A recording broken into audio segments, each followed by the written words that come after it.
Muy bien, buenas tardes. Esta tarde empezaremos vamos a tocar tres temas. El primero de ellos, lo que es enfermedades del pericardio. Luego, habrá un pequeño receso, empezaremos lo que es las enfermedades del miocardio. Básicamente vamos a hablar sobre las miocardiopatías. Y el último tema, un tema muy importante desde todo punto de vista por las implicancias que tiene sobre la calidad de vida, la mortalidad, la sobrevida de los pacientes, que engloba todo lo que es la cardiopatía isquémica. Muy bien, con respecto al pericardio, vamos a empezar con algunas generalidades. A ver, ¿qué pasó?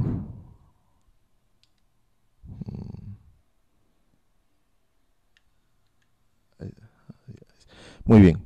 Entonces, en esta diapositiva vemos que con respecto a las generalidades del pericardio, es una capa que está formada, es una estructura membrana que está formada por dos capas. Una de ellas es el pericardio fibroso y el pericardio seroso.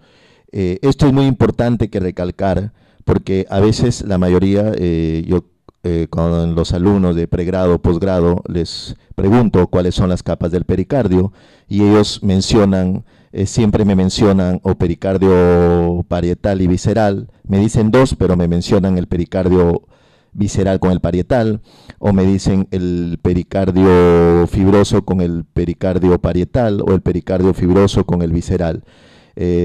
Tal vez tengan razón, pero no tanta como se diría, porque están, como se dice, si bien es cierto, está formado por dos capas, que es la fibrosa y la serosa. Esta serosa es la que se subdividir en dos capas más. El pericardio fibroso es aquel encargado de que fijara el corazón, es decir, de que el corazón se mantenga en la estructura del mediastino y está adherido a estructuras para que, como se dice, no pierda su movilidad o ante cualquier otra estructura no pueda ser dañado, es decir, el pericardio fibroso sirve como básicamente de soporte.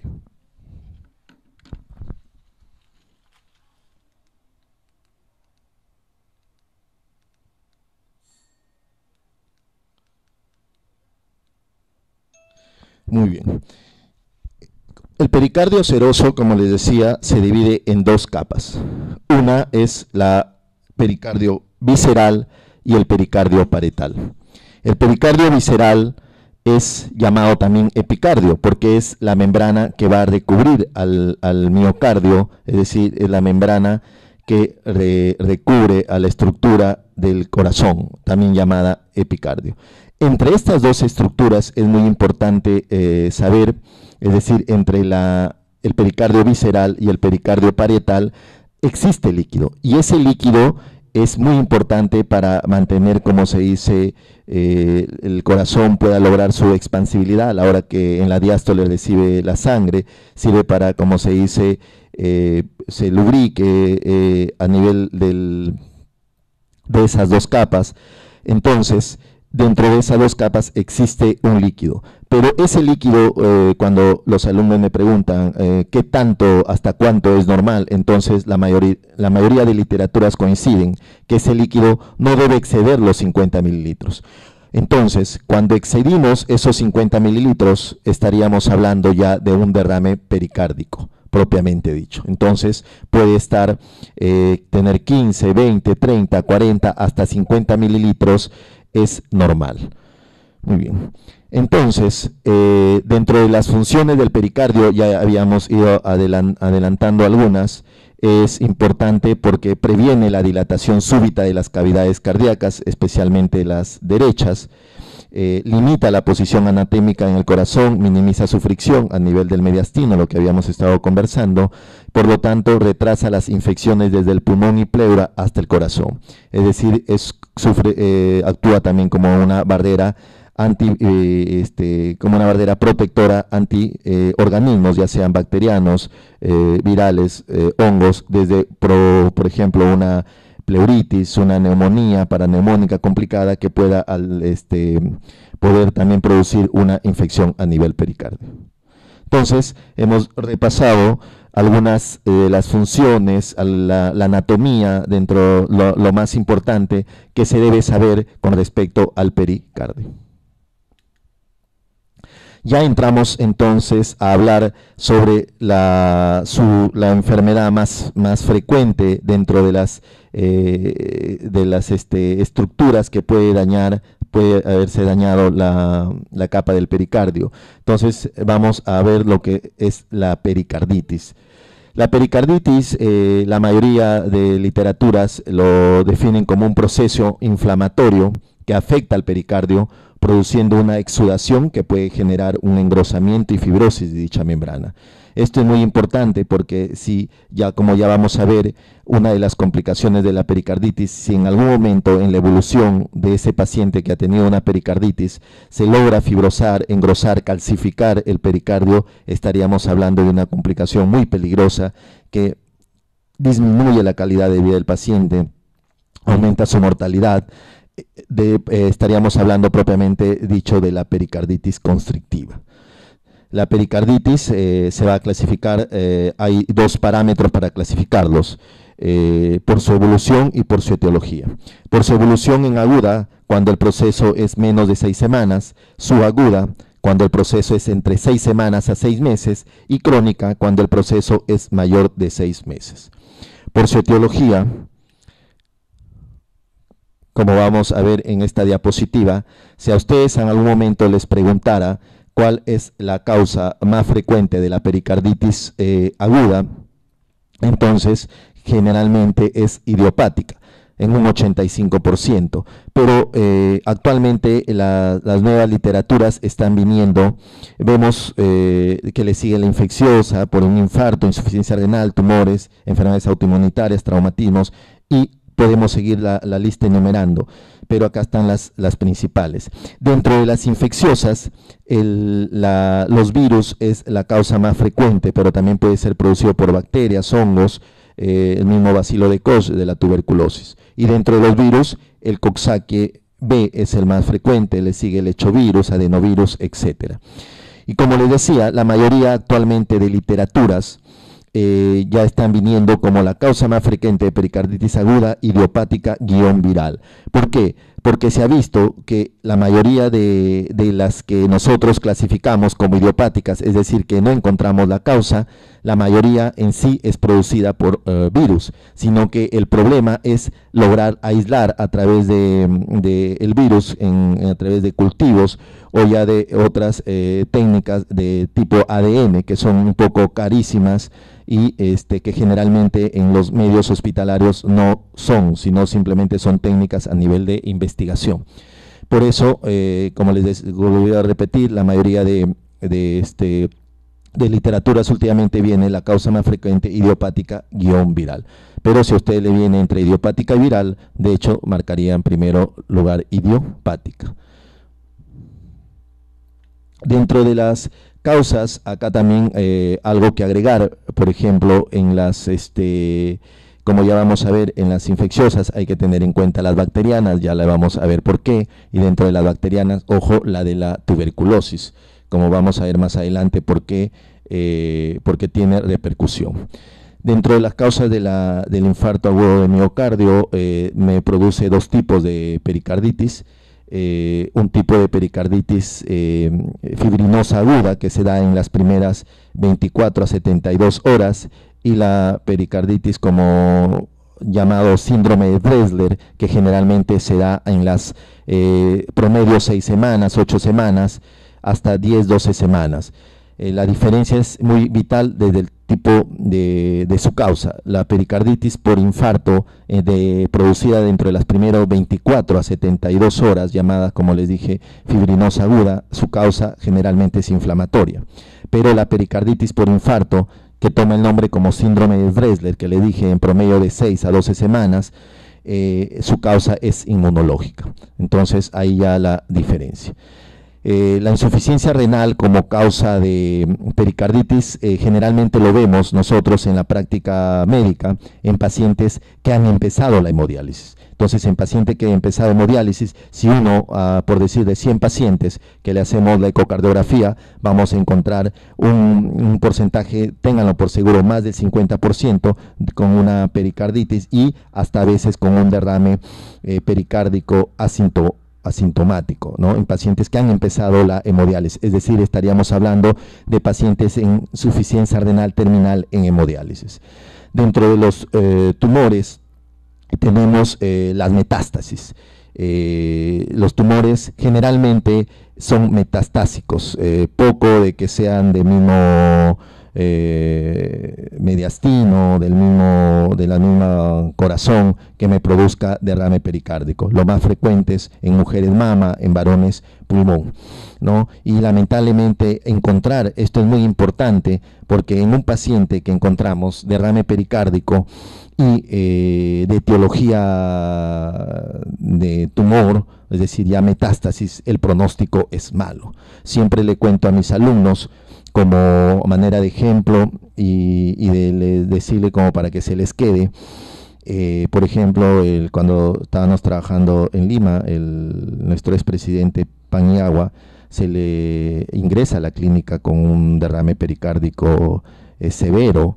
Entonces él sabíamos que tenía de base ya un cáncer al pulmón, entonces por lo tanto ese derrame pericárdico era por cáncer pero ya metastásico del pulmón. Entonces, como sabíamos, el pronóstico es malo, dicho y hecho, no duró más de un mes el presidente. Entonces, el mensaje ¿cuál es? El siguiente: un derrame pericárdico producido por tumor metastásico, el pronóstico es malo en ese paciente.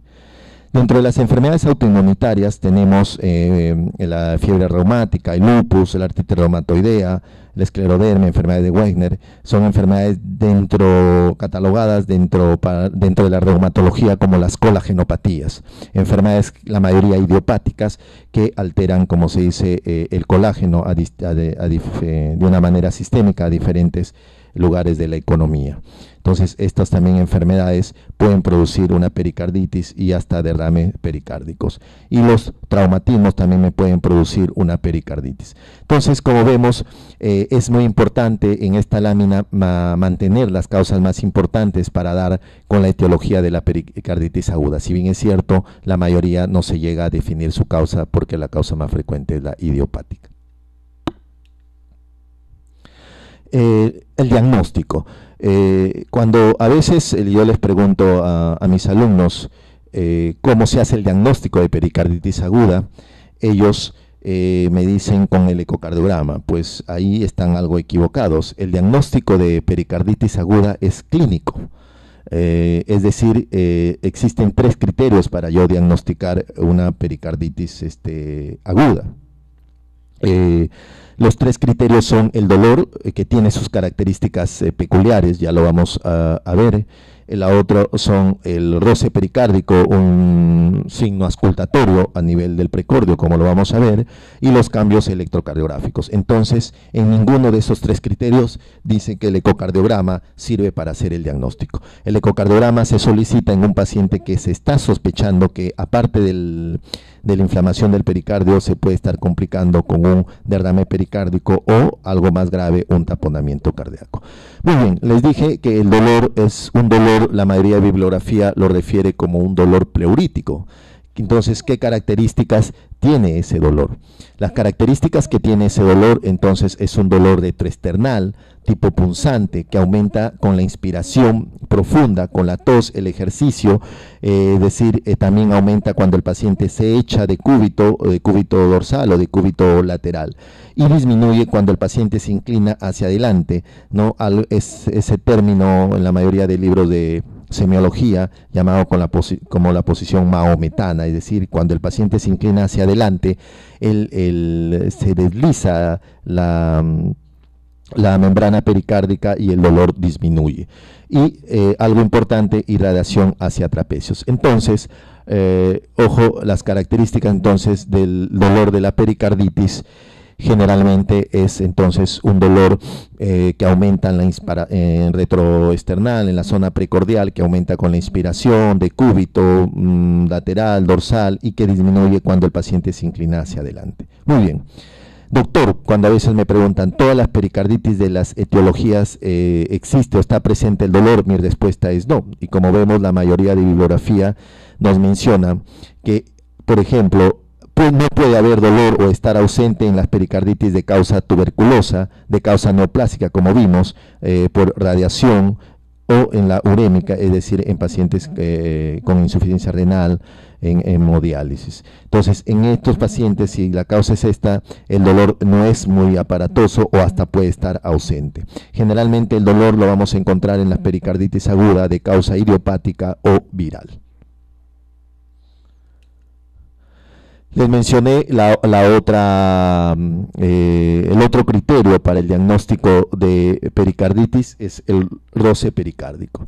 El roce pericárdico se oye mejor en el borde paraesternal izquierdo con el paciente inclinado hacia adelante y en expiración, ¿no? Es un tono alto, rasposo y áspero, no es constante. ¿Qué quiere decir eso? Por ejemplo, yo ahorita tengo un paciente que puedo auscultar este roce pericárdico, estoy pasando visita, lo ausculto, llamo a mis alumnos para que lo escuchen y de repente ya no puede estar. Eso quiere decir que no es constante, es decir, en un momento lo puedo auscultar y luego ya no. Y eso es un dato muy importante. Algo más sobre el roce pericárdico, sí, que es uno de los pocos signos patognomónicos que quedan en medicina.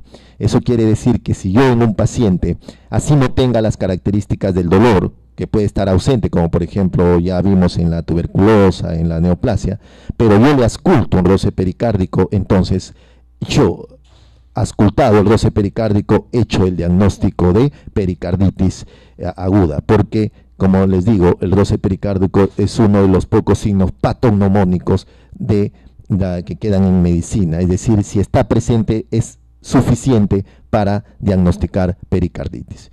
La fiebre, muchos piensan que en todas las pericarditis debe haber fiebre. No, puede haber como no, es una fiebre que generalmente ha existido días previos, ¿no? A diferencia porque el diagnóstico, sobre todo diferencial de la pericarditis aguda, tanto por las características ya sea del dolor o los cambios electrocardiográficos, como ya vamos a ver, es el infarto. Entonces, en el infarto la fiebre existe unos días después. En cambio, en la pericarditis la fiebre está presente antes del dolor. En el infarto, unos días después del dolor. Entonces, en el infarto, solamente para recordarles, como ya lo vamos a ver en la tercera exposición, es un dolor opresivo, irradiado a miembro superior izquierdo y mandíbula. En cambio, en la pericarditis a trapecios, fiebre días después posteriores al infarto. A diferencia de la pericarditis, la fiebre es previo al infarto, al dolor pleurítico. Y aquí está el tercer criterio, los cambios electrocardiográficos. Entonces ya hablamos sobre el dolor pleurítico, las características, hablamos sobre el signo patognomónico, el roce pericárdico, y hablamos sobre los cambios electrocardiográficos. Los cambios electrocardiográficos de la pericarditis pasa por 4 etapas. Es decir, la primera etapa vamos a ver un aumento del segmento ST con concavidad superior, como vemos acá, concavidad superior. Depresión puede haber del segmento PR y no cambios importantes en el complejo QRS. Muy bien, en la segunda etapa, para que se dé la segunda etapa, este es un aspecto muy importante, tiene que el segmento ST que está elevado acá regresar a lo normal. El segmento ST regresa a lo normal. En la tercera etapa hay inversión de las ondas T, es decir, las ondas T se invierten, normalmente son hacia arriba, y en la cuarta etapa, que puede durar semanas hasta meses, ya el electrocardiograma regresa a la normalidad. ¿Qué es lo importante de esto? Acá, como dice una pequeña nota, dice, todas las fases son cancelatorias. ¿Cómo se traduce eso? Quiere decir que yo no puedo encontrar en un electro de un paciente con pericarditis ST elevado y a la vez T negativas, es decir, no puedo encontrar cambios de la primera etapa junto con la tercera, no. Para yo encontrar T negativas, el segmento ST ha tenido que regresar a la normalidad. Ese es un aspecto importantísimo, como que les dije, para diferenciar del infarto, porque el electro en el infarto hay elevación o depresión del segmento ST, hay cambio del QRS, algo que también no hay en esto, e inversión de la sonda T. Pero en el infarto pueden coexistir tanto el segmento ST elevado como la T negativa, algo que no va a suceder nunca en la pericarditis. Muy bien. Otra cosa, si se dan cuenta, miren, este es de un infarto, acá también hay elevación del segmento ST, pero esta elevación es convexa, a diferencia acá de la pericarditis, que hay una elevación tipo cóncava. Entonces, aquí está, miren, en la etapa número 1 hay en la fase número 1 del cambios electrocardiográficos en la pericarditis, hay una elevación del segmento ST en forma cóncava, ¿correcto? En la etapa 2 se normaliza el segmento ST, se normaliza, regresa a la normalidad del segmento ST, en la etapa 3 se negativiza la T y en etapa 4 ya es un electrocardiograma normal. Entonces, ojo aquí. Muy bien, entonces, resumiendo, entonces, para el diagnóstico de la pericarditis es clínico. De los 3 criterios que me he mencionado, mencionan la mayoría de literaturas, 2 me hacen el diagnóstico. Es suficiente con 2 criterios. Y si yo encuentro el roce pericárdico, como les dije, entonces va a ser el diagnóstico definitivo. Muy bien. Algo más, doctor, que se le solicita en un paciente, otros exámenes auxiliares que se le solicita a un paciente con pericarditis. Sí, le podemos pedir de hecho un hemograma, le podemos pedir reactantes de marcadores inflamatorios con velocidad de sedimentación, PCR. EKG es el más útil, como ya vimos por los cambios. La radiografía de tórax generalmente es normal. El ecocardiograma solo se solicita, como les mencioné, si se sospecha derrame, porque el ecocardiograma no se requiere para el diagnóstico. Eso es muy importante. A veces, cuando el día que me toca hacer ecocardiogramas, bajan los residentes y me dicen, doctor, un ecocardiograma, ¿para qué? ¿Qué estás pensando? Para diagnosticar pericarditis. Entonces, ahí un poco, a veces me sonrío o me molesto, porque ecocardiograma no es para diagnosticar pericarditis. ¿Correcto? Muy bien. Solamente el ecocardiograma es para ver si el paciente con pericarditis tiene una complicación como el derrame. Eso ya es muy importante. Enzimas cardíacas, troponina, CPKMB, que si es que esa inflamación del pericardio, como por contigüidad hasta el miocardio, y se produce una perimiocarditis, entonces las puede encontrar también levemente elevadas. Por eso también se puede solicitar. Sobre todo si el paciente, generalmente la pericarditis, el paciente hemodinámicamente va a estar estable, pero si yo en un paciente que me comienza a hacer fiebre larga, se comienza a deteriorar su estado hemodinámico, tendría que pensar también en una perimiocarditis, es decir, que ya está complicado el miocardio, por lo tanto, la función del corazón. Muy bien, como les decía, ya estábamos un poquito adelantando las pericarditis específicas, es decir, de las causas. Como vimos, la pericarditis idiopática, en teoría, su causa más frecuente son los virus, pero lamentablemente no los podemos aislar por la complejidad que ya les mencioné. Entonces, ¿cómo es? Es un cuadro asociado a síntomas de infecciones respiratorias gastrointestinales, adultos jóvenes. Es decir, ¿cuál es el prototipo de un paciente con pericarditis idiopática? Es un paciente que generalmente joven, entre 20 y 40 años, que va a venir que días previos a la consulta por el dolor de precordial ha tenido síntomas de resfrío común, síntomas de gripe, o pueda que haya tenido diarrea, es decir, una sintomatología viral. Y ingresa con un dolor, como les mencioné, que le aumenta a inspirar, al echarse y que le pasa hacia adelante. Entonces, en ese paciente hay que sospechar pericarditis. Muy bien, entonces, ¿cuál es el tratamiento? El tratamiento, los AINES, por excelencia, la aspirina, ibuprofeno, naproxeno, por 2 semanas, glucocorticoides, colchicina y analgésicos opiáceos. Esto es muy importante acá de marcar. Los glucocorticoides no se dan desde un inicio, porque se ha visto que en pacientes que se empieza glucocorticoide, las recidivas es muy frecuente. Entonces, la pregunta viene, doctor, ¿cuándo usar glucocorticoide? En pericarditis idiopática solo se usa glucocorticoide si el paciente tiene muchas recidivas, ahí más bien, pero no desde el principio. La colchicina sí. La colchicina es un antiinflamatorio que ha demostrado a la dosis de 1 miligramo más o menos, día cada 24 horas, ha demostrado por varios meses, no menos de 6, entre 6 meses a un año, ha demostrado disminuir las recidivas. Entonces el tratamiento sería AINES más colchicina, ¿no? Muy bien, y glucocorticoides, si el paciente regresa con pericarditis, se convierte en una pericarditis recidivante, ahí recién puede usar glucocorticoides en este tipo de pacientes que tienen pericarditis idiopática o viral. Muy bien, doctor, de los AINES, ¿cuáles puedo utilizar? De los AINES, entonces, puedo utilizar la aspirina, ibuprofeno, naproxeno.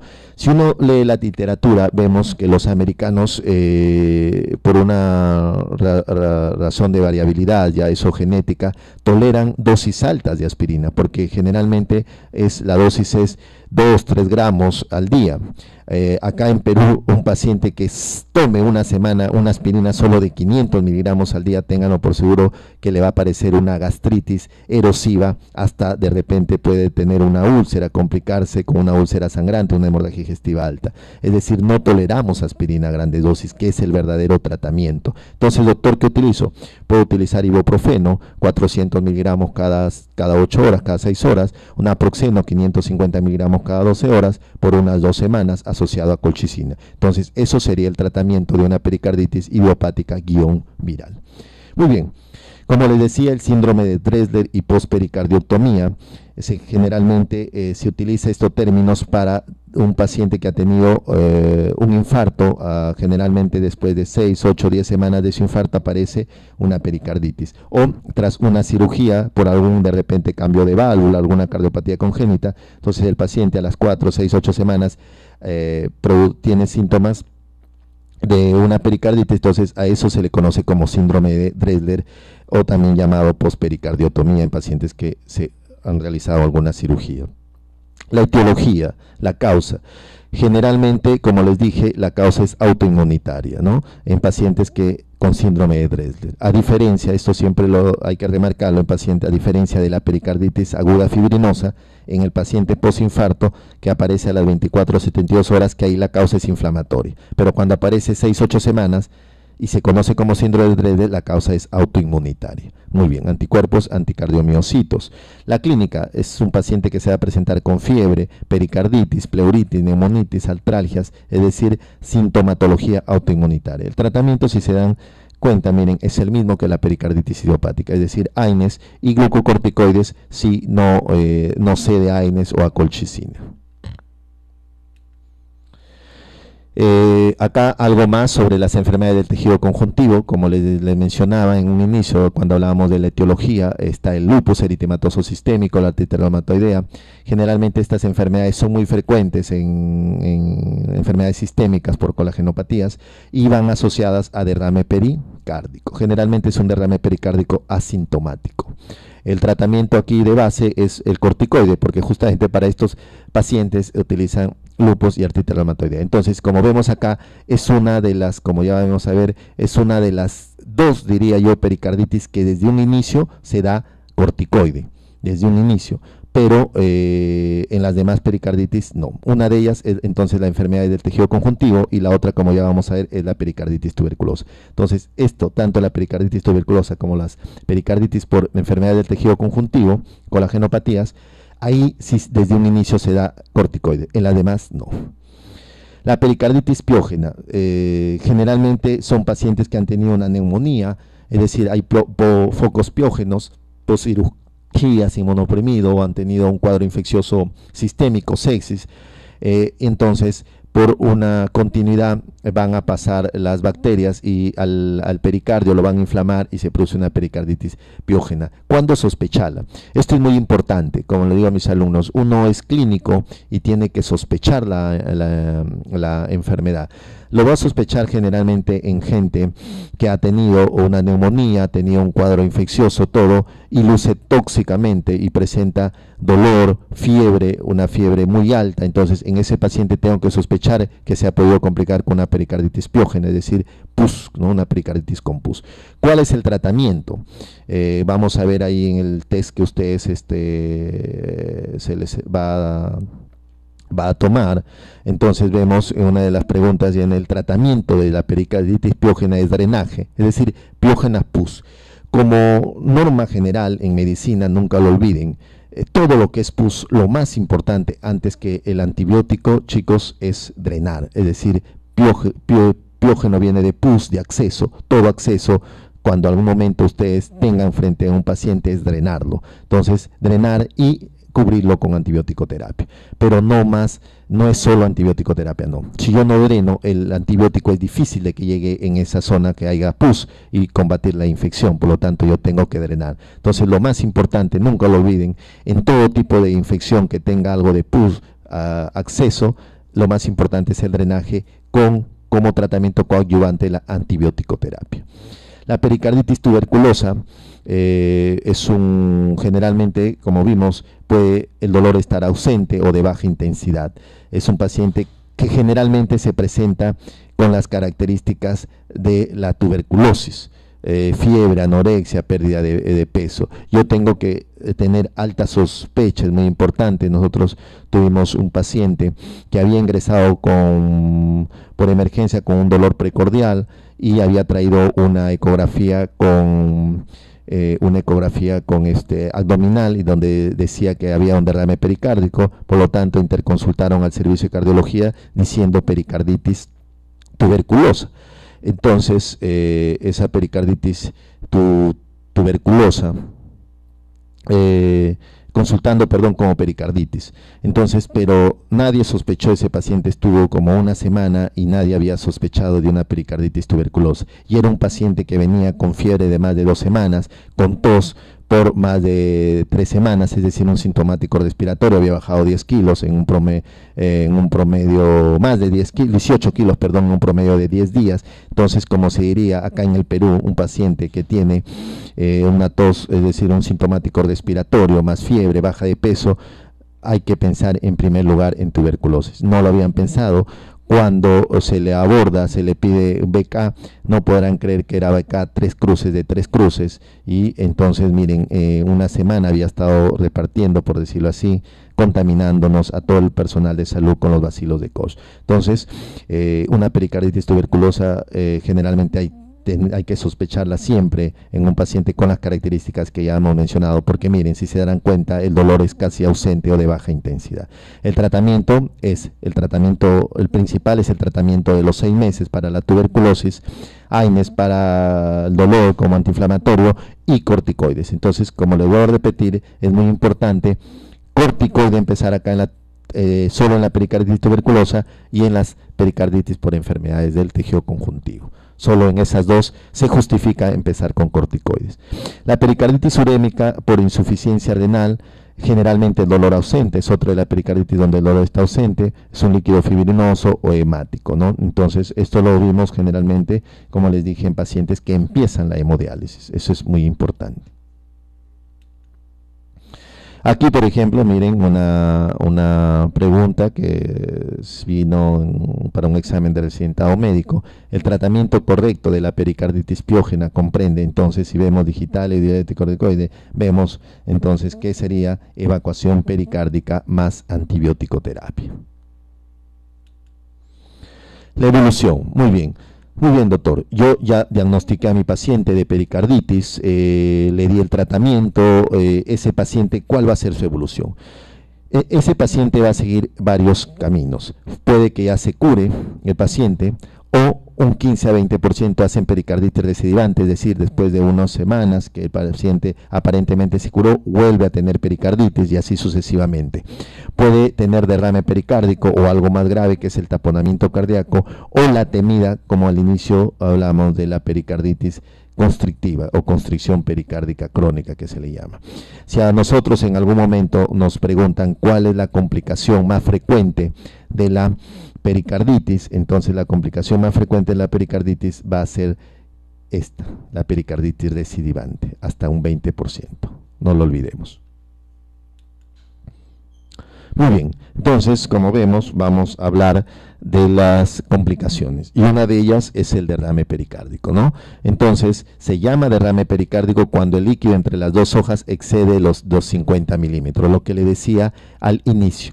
Las dos hojas, ¿cuáles, doctor, son esas dos hojas? Las dos hojas formadas por la visceral y la parietal, que las dos hojas juntas forman la capa serosa del pericardio. Entonces, cuando excede los 50 cc o 50 mililitros, estaríamos hablando de un derrame pericárdico.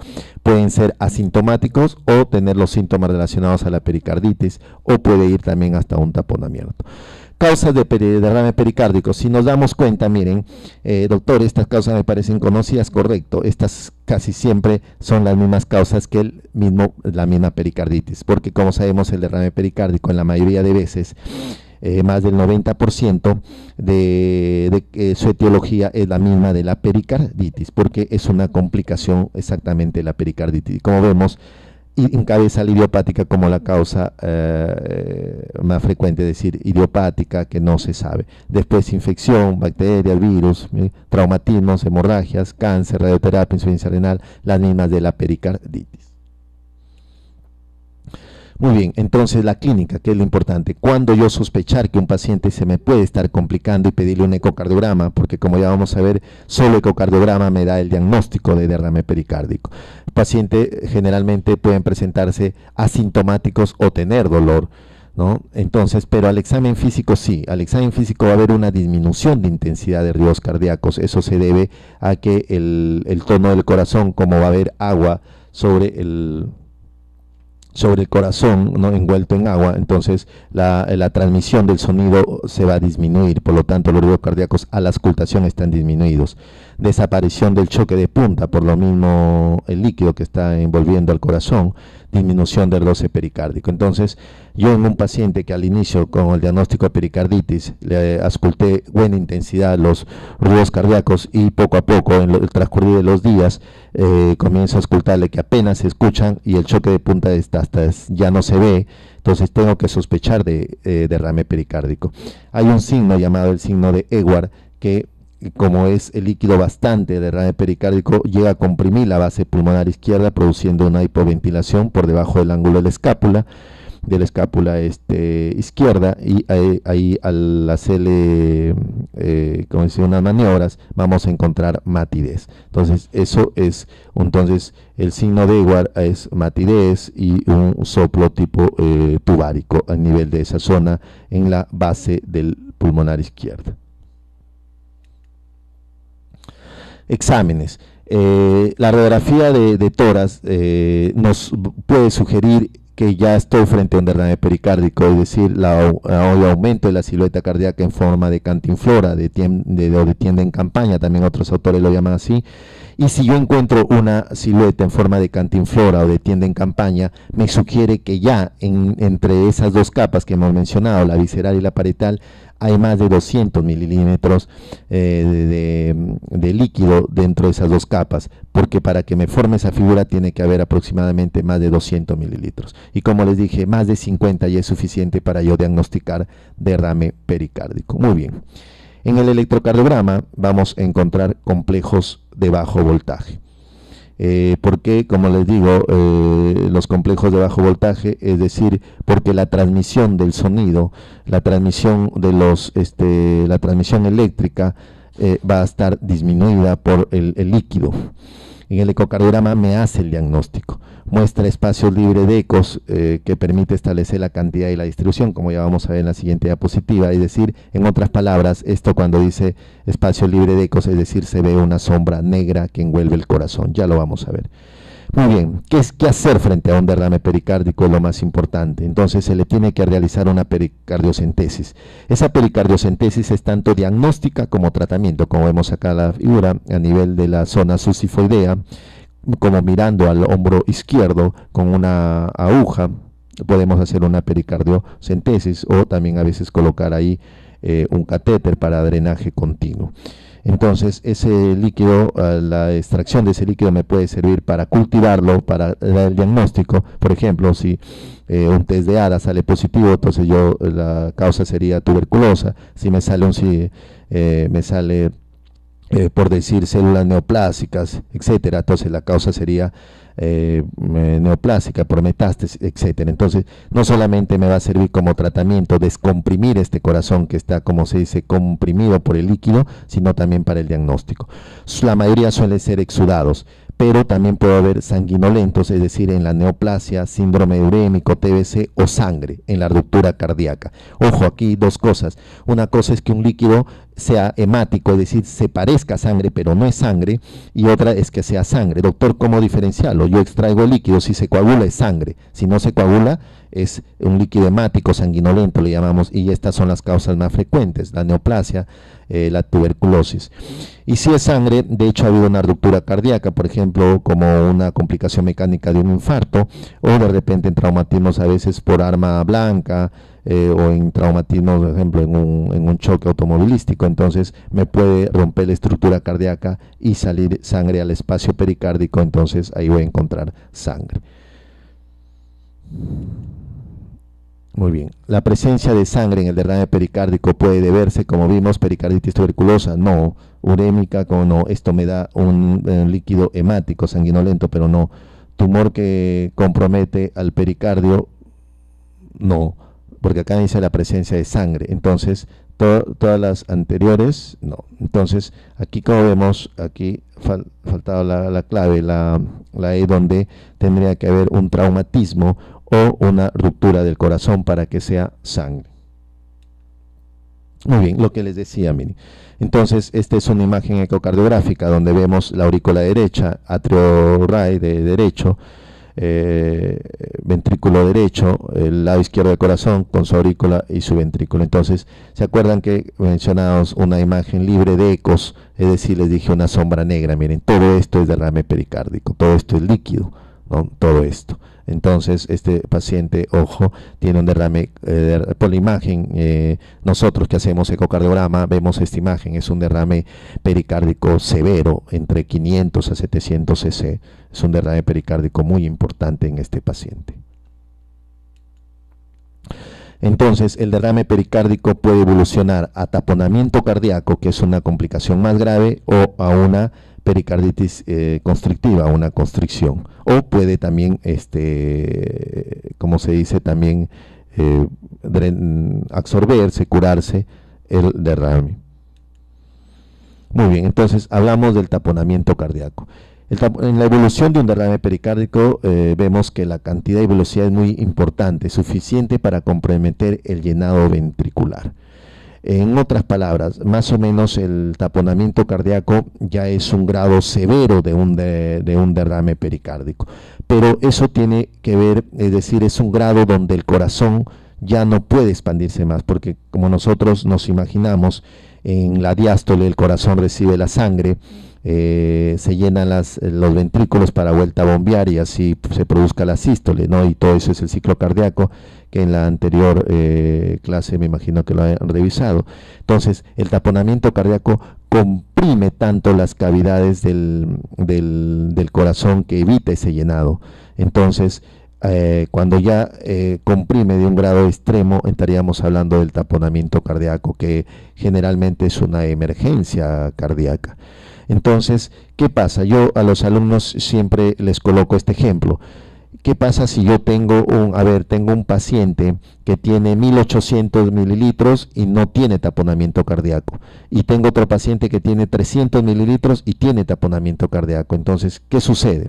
Algunos responden muy bien diciéndome que tiene que ver con la velocidad de instauración. Y efectivamente, cuando son agudos, miren, suficiente con más de 200, es decir, por ejemplo, 250, 300, para que se produzca un taponamiento cardíaco, es decir, un grado extremo de compresión del corazón. Por ejemplo, doctor, algo agudo con arma blanca, ¿no? A nivel de la región anterior del tórax, un puñal, por decirlo así, un cuchillo ingresa por la región del tórax, me rompió la pared ventricular del corazón, el miocardio y la sangre sale al pericardio. Ahí, como es eso agudo, suficiente con 300, 400 para que se me produzca taponamiento cardíaco. ¿Y qué pasa con el paciente que tiene 1800 y no tiene taponamiento cardíaco? Eso quiere decir que es un paciente que esos 1800 se ha ido llenando lentamente, es decir, crónico. Entonces, en un paciente que se va llenando lentamente, lentamente la capa del corazón. Cuando llega a más de 2000, recién existe el riesgo de que pueda producir taponamiento cardíaco. Entonces, aquí viene el mensaje. Para que se produzca taponamiento cardíaco, tienen que ver con dos variables: cantidad y velocidad. Cuando es agudo, es decir, la velocidad es inmediata, se llena rápidamente, suficiente con 200. Pero si es crónico, voy a necesitar más de 2000 para yo producir taponamiento cardíaco. Muy bien, como dice acá, depende de estos factores para que sean suficientes para comprometer el llenado ventricular. Muy bien, vamos a ver, a tratar de estos mapas conceptuales, tratar de ver qué está pasando en la fisiopatología del taponamiento cardíaco. El derrame pericárdico aumenta la presión en las cavidades, es decir, no las deja expandirse, ¿no? Y imagínense ustedes como por decir un globo que quieran llenar dentro de una tina. Entonces, algo así sucede, de una tina con agua. Imagínense un globo que lo quieran llenar dentro de una tina con agua. Entonces, es difícil, ese globo va a tratar de colapsar. Eso sucede en el corazón en un taponamiento cardíaco. Entonces, ese aumento de presiones en la cavidad, se produce una restricción al llenado de cavidades, es decir, el corazón no se va a poder expandir para recibir la sangre para que la bombee. Por lo tanto, si no recibe mucha sangre, poca sangre va a inyectar, y eso tiene que ver que con el gasto cardíaco se ve disminuido. Si disminuye el gasto cardíaco, va a producir hipotensión, porque como sabemos la presión arterial es gasto cardíaco por resistencia vascular periférica. Si disminuye un componente de gasto cardíaco, me va a producir disminuir la presión, hipotensión. Y por el otro lado, si ese corazón no se puede expandir, hay un aumento de presiones en las cámaras, y por lo tanto ese aumento de presión retrógradamente me va a producir congestión. Si es a nivel del pulmón, estaríamos hablando de una congestión pulmonar, y si es a nivel de los vasos de las venas, por decirlo así, estaríamos hablando de una congestión sistémica correspondiente. Si es a nivel del lado derecho, una congestión de venas, es decir, edema de miembros inferiores, ascitis. Y si es a nivel del lado izquierdo, una congestión pulmonar, la famosa disnea, ortognia, disnea paroxística nocturna. Entonces, esto es muy importante, miren. Doctor, algo clínico, porque como ya vamos a ver, el diagnóstico de taponamiento cardíaco es ecocardiográfico. Algo clínico que yo lo tenga que sospechar para solicitar un ecocardiograma exacto. Entonces hay una triada de este autor, de triada de Beth, que vio en un paciente, es decir, un paciente que tenía, entró por pericarditis, me imagino, y empezó a tener de repente, se comenzó a hipotensar, los ritmos cardíacos ausentes, bien disminuido, y hubo una distensión de venas yugulares. Entonces él, en este paciente, nos dice que si yo encuentro esta triada, es decir, un paciente que tiene pericarditis o derrame pericárdico y se comienza a hipotensar, los ritmos cardíacos casi son inaudibles, y veo una distensión de venas yugulares, entonces yo tengo que sospechar un taponamiento cardíaco, por lo tanto solicitarle un ecocardiograma, porque taponamiento cardíaco es una emergencia que yo tengo que drenar sí o sí. Muy bien, entonces miren acá una pregunta: el taponamiento cardíaco traumático se produce cuando, esta es una pregunta que se realiza a los estudiantes de medicina cuando terminan su internado a nivel nacional, se llama Examen Nacional de Estudiantes de Medicina. Entonces, del año 2003, miren, dice: el taponamiento cardíaco traumático se produce cuando el hemopericardio acumula. Entonces, ¿cuál sería la respuesta? Como es traumático, es decir, es algo agudo, les dije que suficiente con más de 200, entonces la respuesta sería 250. Entonces, yo necesito, cuando es algo agudo, traumático, más de 200, la que más se acerca a eso es 250 cc de sangre, ¿correcto? Pero si en algo no fuera traumático, algo crónico, vamos a necesitar mínimo 2000 mililitros. Muy bien, otra pregunta, miren, para postular a las especialidades de residentado médico en el año 91, miren, vemos que hacen la pregunta haciendo el siguiente enunciado: en el taponamiento cardíaco agudo se presenta la triada B constituida por, entonces ya vimos, buscamos esa triada que nos diga hipotensión, ruidos cardíacos ausentes y ingurgitación yugular. buscamos dentro de las claves y nos vamos a dar cuenta que es la B, elevación de la presión venosa, quiere decir lo mismo que ingurgitación yugular, disminución de la presión arterial, lo mismo que hipotensión, y corazón pequeño y quieto, o decir tonos cardíacos disminuidos, la clave sería la B. Es la única que engloba esta tríada que, como vimos,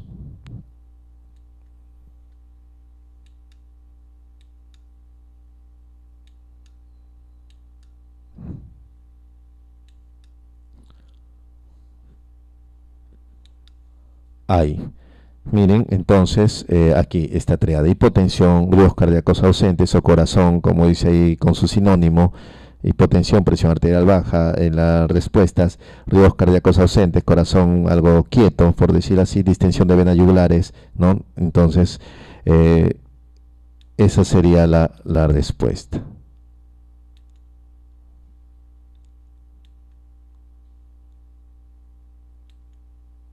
Muy bien.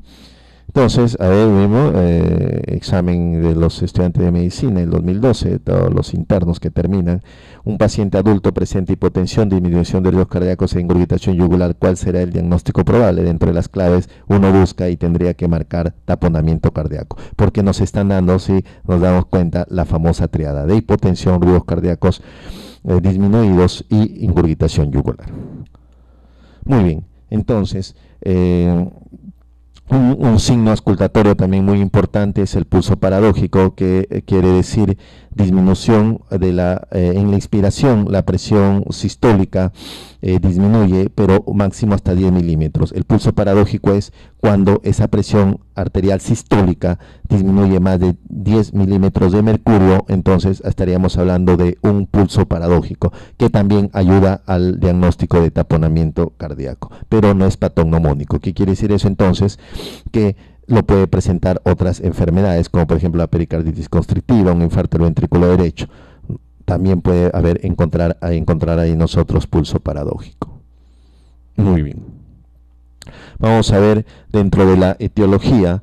Tenemos la pericarditis de taponamiento cardíaco, pericarditis idiopática, neoplasias, TBC, insuficiencia renal, pericarditis urémica. Como nos damos cuenta, las mismas causas que la pericarditis aguda, las mismas causas que el derrame pericárdico. ¿Por qué? Porque el taponamiento cardíaco en la evolución es una complicación más severa tanto de la pericarditis aguda o del mismo derrame pericárdico. Entonces las causas van a ser la misma, encabezando la pericarditis idiopática.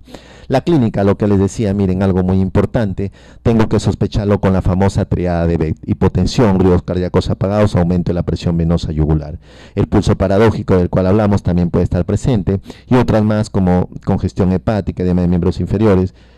Roce pericárdico generalmente es infrecuente, puede haber disnea con ortognia, es decir, el paciente no tolera el decúbito, necesita dormir con varias almohadas. Entonces, ojo ahí, lo principal, lo que está bien remarcado con negro, es lo más importante para yo sospechar en un paciente que puede estar entrando en taponamiento cardíaco. Muy bien. El hallazgo clínico de pulso paradójico, ingurgitación yugular, hipotensión arterial es diagnóstico de, miren, para postular las especialidades. Entonces nosotros buscamos taponamiento cardíaco. ¿Por qué? Porque tenemos ingurgitación yugular, tenemos hipotensión y pulso paradójico, ¿no? Si bien es cierto, no es la triada de Beck, porque acá hay dos, ingurgitación y hipotensión, pero el pulso paradójico también ayuda a sospechar taponamiento cardíaco. Y aquí está. Entonces, miren, un paciente, entonces, ¿cuál es la diferencia entonces entre un derrame pericárdico severo y un taponamiento cardíaco? Entonces, si se dan cuenta, miren, este es un corazón donde ha sufrido una ruptura de pared. Puede ser por un traumatismo, por un infarto, el hecho que sale el líquido a la sangre. Entonces, si aquí, miren, esta es la aurícula, a este nivel donde está acá el puntero, si esta aurícula no se hubiera como se dice, colapsado con el líquido, estaríamos hablando solo de un derrame pericárdico. Pero cuando la aurícula o el ventrículo se colapsa, es decir, se introduce hacia adentro su pared, eso es un signo de taponamiento cardíaco. Acá la especificidad, cuando la aurícula se colapsa, es altamente sensible, casi 100%, pero cuando el ventrículo izquierdo se colapsa, la especificidad es casi 100%. Entonces son signos ecocardiográficos de taponamiento cardíaco. Entonces, en conclusión, para el diagnóstico se requiere sí o sí ecocardiograma. Si bien es cierto, lo sospecho, no lo olviden, con la tríada de Beth y adicional el pulso paradójico, pero el ecocardiograma me hace el diagnóstico de taponamiento cardíaco. Muy bien, ahí está, colapso del ventrículo derecho, especificidad 100%, y colapso de la aurícula derecha, lo que les decía, sensibilidad 100%. No hace mucho, ayer justamente he hecho una ecocardiografía a una niña de 1 año y algo, donde encontré este signo, colapso del ventrículo derecho, tiene un derrame pericárdico más o menos de 500-700, y encontré en la diástole del ventrículo derecho colapsado, por lo tanto es taponamiento cardíaco, por una probable pericarditis viral. Muy bien, el tratamiento, entonces, ¿qué hacer? Útil expandir el volumen sanguíneo con suero sangre a fin de evitar el colapso de las cavidades. No olviden entonces líquido, ojo, no diuréticos, porque diuréticos disminuiría la precarga y nos perjudicaría disminuyendo el gasto cardíaco. Y como ya hemos visto, en estos pacientes el gasto cardíaco per se ya está disminuido. Evacuar el líquido pericárdico, así reducimos la presión intrapericárdica. ¿No? Hacer una pericardiocentesis urgente, ya sea una pericardiocentesis con ventana pericárdica o con un catéter, ya eso es de acuerdo a la causa, es de acuerdo también al adiestramiento del cirujano cardiovascular. Muy bien, el tratamiento entonces, evacuación hasta mejoría clínica, pericardiocentesis y evacuación quirúrgica, ¿no? Cuando sí o sí se requiere evacuación quirúrgica: en ruptura cardíaca, en pericarditis purulenta, como vimos, tenemos de drenar, taponamiento recidivante, es decir, varias veces se llena la cavidad pericárdica y produce taponamiento, y fracaso de la pericardiocentesis. Entonces, aquí se tiene que hacer una ventana quirúrgica porque se requiere una evacuación quirúrgica. O también podemos hacer una ventana pericárdica. Muy bien, entonces entramos ya a la última patología de las enfermedades del pericardio, la pericarditis constrictiva. La pericarditis constrictiva es una complicación de una pericarditis, de un derrame pericárdico. Es la complicación, les soy bien sincero, más temida. ¿Por qué? Porque la calidad de vida, del pronóstico es un poco malo. Recientemente le he hecho en reumatología, me envía un paciente, una joven de 18 años con tiene lupus y ha tenido una pericarditis tuberculosa. Probablemente los pacientes que tienen lupus son pacientes inmunodeprimidos, por lo tanto ahí aprovecha el bacilo de Koch, se reactiva el hecho que ha tenido una pericarditis tuberculosa. Pero lo extraño es, como ya vamos a ver, que el pericardio en la ecocardiografía que le he hecho, si bien es cierto, todavía no cumple criterios para yo diagnosticar pericarditis constrictiva, pero ya le encontré más o menos de 5 milímetros y un poco calcificado. Es decir, el desarrollo en esta paciente de una pericarditis constrictiva, ténganlo por seguro que es inminente, ¿no? Pena, una adolescente de 18 años. Entonces es una complicación de repente la más temida de la pericarditis. Se produce cuando la curación de una pericarditis aguda o un derrame pericárdico, lo que les decía crónico, se sigue de la obliteración de la cavidad pericárdica y de formación de tejido de granulación. Es una complicación tardía de la pericarditis. Entre las características más importantes: se forma una red fibrosa, se unen los pericardios, se calcifica, por lo tanto un pericardio calcificado no se va a poder expandir, limita el llenado ventricular, por lo tanto disminuye la relajación por la rigidez del pericardio. Miren, acá tenemos en esta diapositiva un pericardio normal, 1 a 2 milímetros, lo que le decía. Generalmente en la pericarditis constrictiva ya tenemos un pericardio de 1 a 2 centímetros. En la adolescente que les comenté, yo le encontré un pericardio de 5 milímetros. Todavía no llega a 10 milímetros, 1 centímetro es 10 milímetros. Pero miren, en la evolución, ténganlo por seguro que esa adolescente va a llegar a tener una pericarditis constrictiva. Y todavía que tiene su enfermedad de base, lupus, entonces su calidad de vida de ese paciente se va a ver mermada, disminuida. Muy bien, la etiología, como vemos, las mismas causas de tanto la pericarditis aguda, del derrame pericárdico, del taponamiento. ¿Por qué? Porque es una complicación tardía de la pericarditis. Pero acá en subrayado está en pericarditis tuberculosa. ¿Por qué? La pericarditis tuberculosa como causa de pericarditis constrictiva era la más frecuente hace muchas décadas a nivel mundial, pero como vemos la TB a nivel mundial ya en países desarrollados es casi inexistente.